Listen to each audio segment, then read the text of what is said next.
Hernan, talk to me about what is unusual about Japan. What we just described and the finding of the report seems to be pretty basic. When things don't look great, you look for value elsewhere through M&A. Well, this is one of the different trends that we're tracking around our global M&A business. I think that the Japanese economy essentially is one where there's been, no growth since the 90s. Japan used to be one of the most vibrant economies, second largest economy in the world. Gradually has been declining. There's been essentially no GDP growth since 1995, and as a market where traditionally prior to the 1990s we saw very little M&A activity.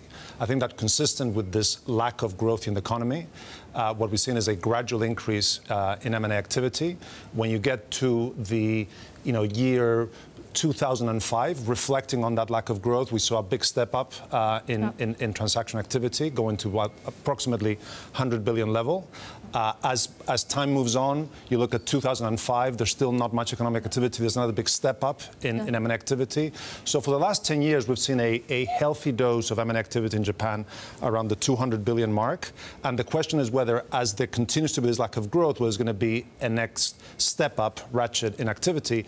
And what's also interesting is that although that level of activity has been fairly flat for the last 10 years or so, the percentage of outbound activity has continued to increase, and now it's about close to 2/3 of that overall activity. So one of the features of the M&A market that we're keeping a close eye on is what's going to be a next step-up change in activity, and we anticipate possibly that we're going to see more and more Japanese outbound activity as the Japanese corporates have to look outside of Japan to find growth.